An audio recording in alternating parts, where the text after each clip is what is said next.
हाय उठा ये तुमको कौन यार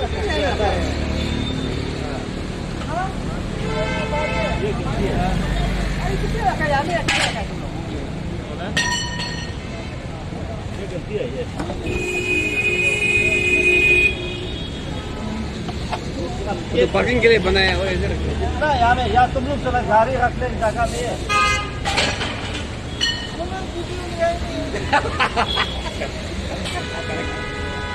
किक मारने वाला बोला था।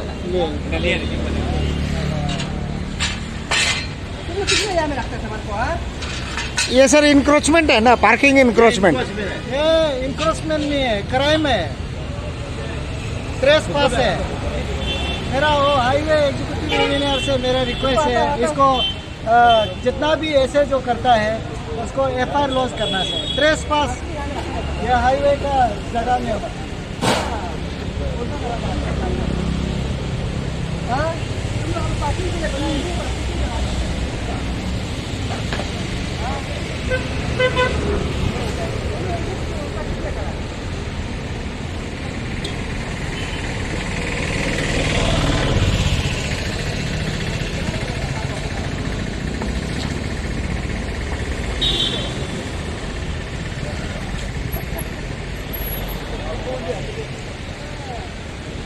अभी हम लोग लगाएगा अभी मार्किंग को थोड़ा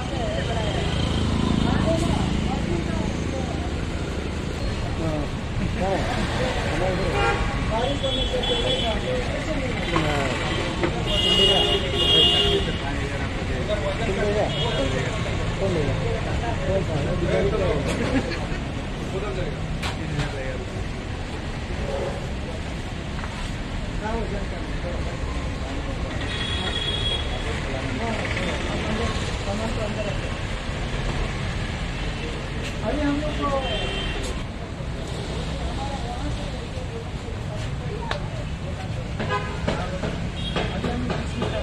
अब वहाँ से माफी तो हम अभी डिस्टर्ब करने के लिए आपको ऑलरेडी बिल्डिंग हो गया, तो इसलिए वो बिल्डिंग का जो ग्राउंड फ्लोर को आप लोग एडजस्ट करो पार्किंग के लिए। तो आप हाईवे में पार्किंग किसी का नहीं है, वो तो आपका कस्टमर को आएगा ना, वो जो है कस्टमर लोगों के लिए है। तो अभी आपका जो नहीं होता है बाहर को नहीं रहता है। हाँ हाँ, उसके लिए हम यहाँ में मैनेज करेगा, ट्रैफिक का लड़का लोग मैनेज कर देगा। जैसे आप लोग निकालेगा बोलेगा और गाड़ी को साइड कराएगा तो निकाल देगा, कुछ तो एडजस्ट करना पड़ेगा। अदरवाइज हम लोग इतना पार्किंग का इशू हो गया तो अभी भी हम लोग बोल रहे हैं कहाँ में पार्किंग बना सकते हैं, देख रहे हैं। तो पब्लिक भी इंग्लिश अपनी लीडर लोग को कोऑपरेट करना पड़ेगा। तो चलो काफ़ी गाड़ी हम लोग का इधर है, ऊपर आगे गाड़ी लगा देते हैं, उसको हम हटा देंगे, उसका आदमी लगेगा, एक आदमी यहाँ, 2 3 आदमी यहाँ रख देगा, वो चीज़ को मैनेज करेगा, प्रॉपर पार्किंग करेगा। जरूरत होने से एक लाइन को छोड़ देगा, आप यहाँ से ला के निकाल देगा।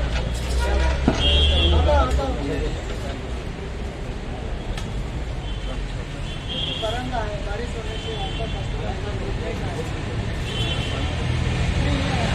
जो है कैसे सोल्व करेगा, सरकार का साथ साथ आपको सोल्व करना पड़ेगा। अभी जो रेन वाटर हार्वेस्टिंग यानी बारिश का पानी को आप हार्वेस्ट करना होगा। अभी ईटानगर प्लानिंग अथॉरिटी बोल के अभी कानून बनाया, ऑर्गेनाइजेशन बनाया, उसका अंदर में घर का मालिक को बोलो सेप्टिक टैंक, शॉक पिट, उसको भी ट्रीट करके नाला में भेजना है। और आपका जो पानी का प्रॉब्लम को, बारिश का पानी 8 महीना आता है, उसको जमा करके देना होगा घर का मालिक ना। देखो बच्चा को कपड़ा धुला के स्कूल नहीं भेजने से स्कूल वाला लोग आपको आने नहीं देगा, समझे ना। इसलिए पानी बहुत ज़रूरी है। तो इसलिए ये एक पार्किंग को लेके हम लोग आज विजिट कर रहा है। तो सरकार जो है 1.5 करोड़ रुपया हमारा जो हाईवे को दिया था, तो बीच में चीफ सेक्रेटरी का चेयरमैनशिप में इशू आया था कि टाउन का अंदर में पार्किंग जगह नहीं निकल पाया है, तो उसको लेके एक एस्टीमेट दिया था हाईवे जो, तो उसको 1.5 करोड़ को देके अभी काम जो है कर चुका है। तो इसका पेमेंट रिलीज़ करने के लिए हमारा एक्शन साहब ने हमको बोला है कि एक बार विजिट करने से चलते हैं, इसलिए आज हम लोग विजिट कर रहे हैं। हमारा साथ सीडीओ आवतानी कम्युनिटी का जो चेयरपर्सन, हाँ, ये आया है, और हमारा ये पब्लिक लीडर सोशल एक्टिविस्ट हमारा ये गिरीश भी है, और हमारा कॉन्ट्रैक्टर साहब है। तो आज हम लोग यहाँ विजिट कर रहे हैं, और यहाँ में ऐसे दिखा गया है कि कुछ एसेंशियल एरिया जहाँ नेसेसिटी एरिया में काम नहीं हुआ है, इसको एक्शन साहब को हम बोला है कि उसका अलग से फिर एस्टीमेट देने से अच्छा है, हम लोग फिर भेज देगा। अगर इंक्लूड नहीं है, जैसे अभी हम लोग जहाँ करा है ये काफ़ी स्पेस है, और ये जगह में यहाँ में हम लोग का एक न्योकुम ग्राउंड है, वहाँ में वेरियस पब्लिक प्रोग्राम होते रहता है, तो यहाँ में ट्रैफिक का भी इशू होता है, पार्किंग का भी इशू होता है। तो यहाँ से लेके शुरू होता है हम लोग का ट्रैफिक कंजेशन का। अभी आगे हम लोग देखेगा 0.3 अली, वहाँ में तो बहुत सुंदर से बनाया है, थोड़ा सा मार्किंग थोड़ा अच्छा नहीं है, ऊपर में थोड़ा उस जगह में नहीं कम्प्लीट है, मालूम है कल कम्प्लीट किया है कि थोड़ा गदा गुदी है। तो उसको ये हो जाने के बाद जहाँ जहाँ में पार्किंग को रेगुलेट करने के लिए आदमी ज़रूरत होने से हम डिप्लॉय करेगा, ताकि प्रॉपरली एक बार पार्किंग करने का एक सिखाया जाएगा। तो इसको लेके अभी हम ये बिल्डिंग में आया, तो ये बिल्डिंग में उसको उनकी अभी हम वॉशरूम में गया है, पानी नहीं है। सर सुबह से पूरा इंस्पेक्शन हो रहा था, पार्किंग का इशू है ना सर? हाँ, तो पार्किंग बहुत बड़ा इशू है कैपिटल कॉम्प्लेक्स का। बहुत अच्छा लगा आप इसको रेजुलेशन करने का कोशिश कर रहे हैं सर। क्या क्या किया आज आप लोगों ने? हाँ, एक है कि जो अभी हाईवे ने जो काम किया है उसको हम लोग जायज़ा लिया है, और ये आपका गालो पप्ती चर्च से लेके अभी यहाँ हम 0.3 अली ये आपको रिलायंस बिल्डिंग का पास तक हम लोग पहुँच गया है। यहाँ में जो इशू था, ये हाईवे को जो यहाँ इविक्शन किया, साइट का जो क्लियरेंस करने का था, उसमें में 18 मीटर, 20 मीटर, 24 मीटर इस प्रकार से उन लोगों ने इसको क्लियर किया था, जिसका कारण से जो हमारा पार्किंग का जो एरिया डेवलप नहीं हो पाया। अगर हमको जो 20 मीटर का होता है नोटिफाइड, तो वो भी मिलना मुश्किल था, तो हमको 30 मीटर जो है अगर मिल जाता तो हमको पार्किंग में इशू नहीं होना था। तो अभी जब हमको फिर से ड्यूटी में जब learner chief secretary Naresh Kumar ji ने जब हमको लगाया, तो जितना भी हिंड्रेंसेस था वो क्लियर किया, लेकिन जो पार्किंग एरिया हमको ROW को क्लियर उन लोग करके छोड़ के नहीं गया, और वर्क ऑलरेडी डिसाइडेड हो गया था। तो हम आने का बाद मैंने CS से बोला है कि अगर कुछ पैसा अगर सरकार दे देता है तो जहाँ जहाँ में स्कोप है हम वहाँ 1 फुट होने से भी हम उसको डेवलप कर सकता है। तो CS सर ने तो बोल के एस्टीमेट मांगा था, तो एस्टीमेट में 2 करोड़ का आसपास कुछ दिया था, तो 5 जो है 1.5 करोड़ दिया था, तो उसको रिस्ट्रिक्ट करके वो सेंक्शन लेके हाईवे को दिया था। तो अभी वो जो है काम को उन लोगों ने काफ़ी अच्छा से भी किया। अभी बैंक 3 अली में आप देख सकता है काफ़ी सुंदर से डेवलप किया है, और भी बहुत से जगह है जहाँ हम लोग डेवलप करना था, जहाँ क्रिटिकल एरिया है। आज इसको हम लोग CBO का साथ में हाईवे और कॉन्ट्रैक्टर हम लोग विजिट किया है, तो जहाँ जहाँ में हम लोग डेवलप कर सकता है उसको हमने बोला है कि उसको एक एस्टीमेट फिर से बना के देना है, सरकार को हम दे देगा। और ईटानगर में एक है कि गार्बेज इशू है, दूसरा है ट्रैफिक इशू है।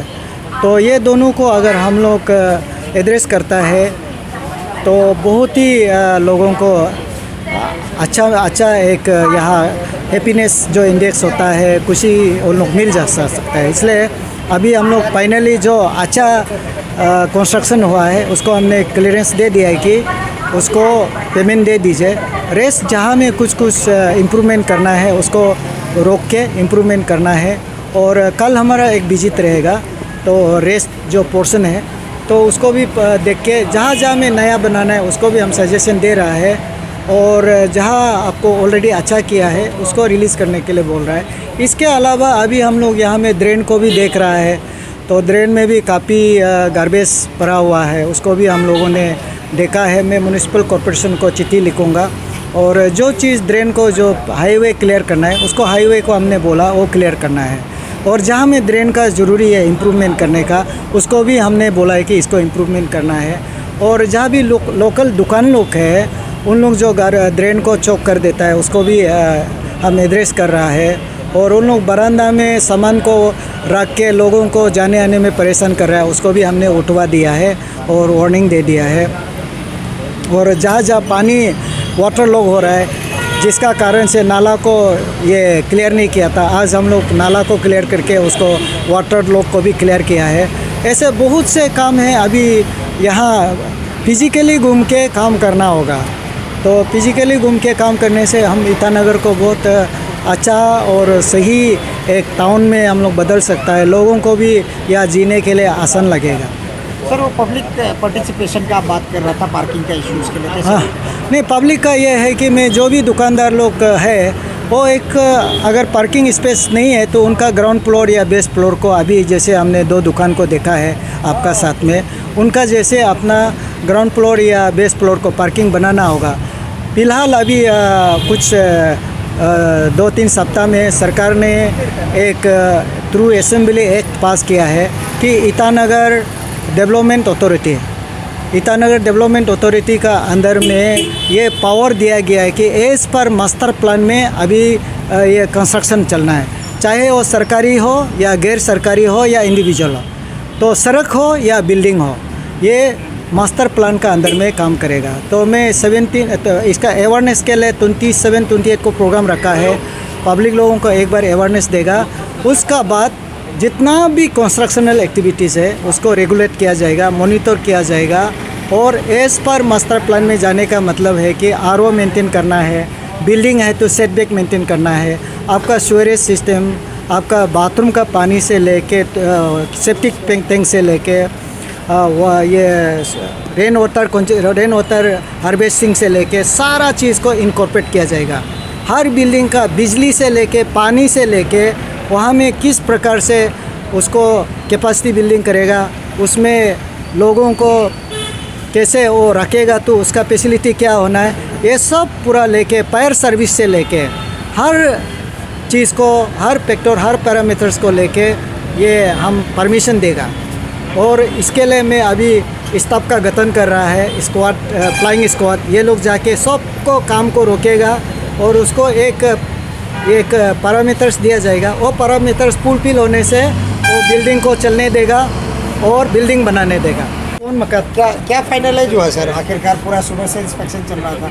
हाँ, नहीं एक्चुअली डीसी साहब को उनका जो हम काम शुरू होने से पहले में भी सैंक्शन होते ही डीसी साहब ने इंस्ट्रक्शन दिया था, जो हम लोग पार्किंग स्पेस बना रहा है तो इनका विदाउट वेरिफिकेशन हमें पेमेंट रिलीज़ नहीं करना है। तो जब कॉन्ट्रैक्टर ने काम ख़त्म हो गया बोला तो मैंने डीसी साहब को रिक्वेस्ट किया, तो डीसी साहब आज उसको इंस्पेक्शन करने आया था। लेकिन इंस्पेक्शन करते समय मेरा जो सबऑर्डिनेट का कहना है, इन लोग का जो पहले जैसे एस्टीमेट प्रपोजल किया था उसमें रेस्ट्रिक्शन हुआ था, इसके लिए कहीं कहीं जगह जो है नहीं बन पाया, जो डीसी साहब जो आज आइडेंटिफाई कर रहा था। तो हमारा AEJ ने क्लैरिफाई किया है कि वो बच गया था क्योंकि फुल्ली वो नहीं दिया था। तो डीसी साहब ने देखा है, मैक्सिमम जगह को हम लोग ने देखा है और उन्होंने आइडेंटिफाई करके बोला है कि जो बाकी जो रह गया है इसको भी प्रपोजल देने के लिए, तो हम उनको इसको भी प्रपोजल देगा। और कुछ जो रेक्टिफाई करने के लिए बोला है वो भी हम लोग रेक्टिफाई कर रहे हैं। और बाकी जो है आज पूरा नहीं हो सका, तो अभी इनका जो कॉन्ट्रैक्टर का जो बन गया, टोटली जब तक डीसी साहब इंस्पेक्शन नहीं करता है, जितना इंस्पेक्शन हो गया इनका पेमेंट रिलीज़ कर देने के लिए बोला है कि वो सेटिस्फैक्ट्री है। तो डीसी साहब के साथ में आज NGO, CBO सभी आया था, उनको भी क्वेश्चनिंग किया है कि अगर सेटिस्फैक्ट्री है कि नहीं है। नहीं होगा तो बाद में ऐसे नहीं बोलना है कि हमें बदनाम नहीं देना है कि नहीं ऐसे हवा में पेमेंट कर दिया या बनाया नहीं। तो इनको भी आज बुलाया था, तो उन लोग सभी सेटिस्फैक्ट्री है। और आज और कल का अंदर पे अगर हम लोग को कुछ जो है थोड़ा बहुत रेक्टिफिकेशन जो कॉन्ट्रैक्टर को करने के लिए बोला, अगर बारिश नहीं होगा तो अगर हो जाएगा तो कल या परसों रात को फिर डीसी साहब फाइनल इंस्पेक्शन बाकी जो रह गया उसको करेंगे, वही डिसीजन। तो टोटल कितना जगह है सर पार्किंग जो स्पेस आप लोग कोशिश किया निकालने के लिए? 25 लोकेशन में छोटा छोटा जो जहाँ जगह मिला उन्होंने आइडेंटिफाई करके जियो टैगिंग करके उसी पे बनाया। सर एक चीज़ है ईटानगर, हाँ। क्योंकि स्टेट का राजधानी है, हाँ। कल सवाल उठेगा आपका ऊपर में उठेगा, हाँ। कॉन्ट्रैक्टर का ऊपर तो बहुत बाद में उठता है, पहले तो डिपार्टमेंट का ऊपर ही उठता है, हाँ। और एडमिनिस्ट्रेशन का ऊपर उठता है कि काम का क्वालिटी कैसा था। काम का क्वालिटी क्योंकि आपको भी पता है सर, सवाल बहुत उठता है यहाँ हाँ पे। हाँ, काम का क्वालिटी, क्योंकि हम लोग काम करते समय में भी वीडियोग्राफी लिया और जो हमारा जो टेस्ट करना था उसको भी टेस्ट किया, मॉनिटरिंग हमने कंटिन्यू किया। इसी के लिए वो क्वालिटी को वेरीफाई करने के लिए, क्योंकि कल कोई ना बोले कि कॉन्ट्रैक्टर और इंजीनियर ने मिली भगत काम किया, इसी के लिए डीसी साहब का हमने फिर उनको इनवाइट किया कि आप थोड़ा एक बार देख लेने से ठीक है, क्योंकि डीसी साहब खुद ही एक इंजीनियर है। तो डीसी साहब ने भी अपना वो कंफर्म करने के लिए एनजीओ लाया, सीबीओ लाया, सभी को जो कि कॉमनली जो है जो न्यूट्रल है वो उनको भी देखने के लिए बोला कि क्वालिटी कैसा है। क्वालिटी तो सेटिस्फैक्ट्री मिला है और हमने क्वालिटी जितना हो सके मेंटेन किया। और कितना जगह सर आइडेंटिफाई करेंगे, क्योंकि ईटानगर तो लगभग आपको भी पता होगा 70,000 गाड़ी का रजिस्ट्रेशन है। हाँ। तो 70,000 कम से कम 7,000 के लिए तो आपको प्रोविज़न करना पड़ेगा। हाँ नहीं, अभी आज डीसी साहब ने बहुत अच्छा एक चीज़ बोला है और हमने देखा भी है, जैसे रिलायंस ने अपना बेसमेंट में पार्किंग प्लेस बनाया और B2 ने भी प्रपोज़ करके उन लोग आज दिखाया। तो डीसी साहब को भी मैंने वही रिक्वेस्ट किया था कि हाईवे के किनारे पे इतना तो एकोमोडेट कर नहीं पाएगा, तो अगर गवर्नमेंट अगर कुछ एक लागू करता है नियम कानून, एटलीस्ट बेसमेंट या ग्राउंड फ्लोर इसको अगर पार्किंग प्लेस बना देगा तो मेरे हिसाब से हमारा प्रॉब्लम जो पार्किंग स्पेस जो वो बच जाएगा। तो मेरा उम्मीद है कि हमारा डीसी साहब गवर्नमेंट को परस्यू करेंगे, अगर नियम लागू होगा तो हमें कुछ प्रॉब्लम नहीं होगा। एनजीओ का तरफ से CBO कम्युनिटी बेस्ड। ओके। तो कैसा रहा आप लोगों का इंस्पेक्शन? ये आज डीसी साहब का साथ मेरा ये first as a member of district level monitoring committee होने का मेंबर का डीसी साहब चेयरमैन है, तो हमने विजिट किया इनविटेशन पर। एंड बिना हम लोगों का डिस्ट्रिक्ट लेवल मॉनिटरिंग कमेटी का कोई क्लियरेंस अगर नहीं होगा, हम लोग सेटिस्फाइड नहीं होगा तो हम लोग सीधा बोल देगा सेटिस्फाइड नहीं हुआ है बोल के। तो आज पूरा गया, डीसी साहब आया साथ में, वो तो खुद ही चेयरमैन है, हम लोगों ने साथ में मेंबर का हिसाब से किया और कॉन्ट्रैक्टर भी साथ में था, इंजीनियर सब साथ में था। एंड जितना पाया गया है जो इतना कम पैसा में 1 करोड़ 50 लाख तो बहुत कम है, इन्होंने कॉन्ट्रैक्टर साहब ने भी काफ़ी क्वालिटी का साथ में अच्छा काम किया है, वेरी सेटिस्फाइड, और हम लोग का तरफ से कोई कंप्लेन नहीं है। और हम सोचता है कि क्योंकि पार्किंग जो एक बहुत बड़ा मुद्दा है स्टेट में, इस स्पेशल कैपिटल कम्प्लेक्स में, ये जो है 1-2 करोड़ रुपया से नहीं होने वाला चीज़ है। हाँ, तो बिल्डिंग तो सब बड़ा बना लिया, हाईवे भी बना लिया, अभी गाड़ी रुकाने का जगह है ही नहीं, तो कहाँ आदमी रुकेगा। तो इसमें एक ये बहुत बड़ा एकदम मैंने आपका ये बहुत झंझट वाला मसला है। तो इसलिए जो बिल्डिंग ओनर्स है, डीसी साहब ने जो बोला है, जो बिल्डिंग ओनर्स जो नीचे से जो आपका ग्राउंड फ्लोर को जो पार्किंग जोन बनाया है, कोई लोग जो है ना, जैसे रिलायंस हो गया, B2 हो गया, बहुत अच्छा एक ये है मेथड है जो सब लोग को एक इमिटेशन करना चाहिए। और उसको बोलते हुए भी मैं ये कहना चाहूँगा, डीसी साहब को भी रिक्वेस्ट है और सरकार को भी रिक्वेस्ट है हम लोग का तरफ से, क्योंकि हम लोग जो है कम्युनिटी को, समाज को रिप्रेजेंट करता है, राइट। तो समाज का प्रॉब्लम है पार्किंग प्रॉब्लम, तो समाज का सबसे बड़ा अभी स्टेट में जो कैपिटल में प्रॉब्लम है, वो जो है प्रॉब्लम को मद्देनज़र रखते हुए हम सोचता है, और सरकार को भी हम लोग का तरफ से रिक्वेस्ट है, और कॉन्ट्रैक्टर लोग तो अच्छा काम कर ही रहा है क्वालिटी का साथ में। हम सोचता है कि कम से कम 15-20 करोड़ का एक बजट रख दे करके पूरा पार्किंग के लिए स्पेशली ना, ये मेरा एक अपील है एज ए मेंबर का तरफ से।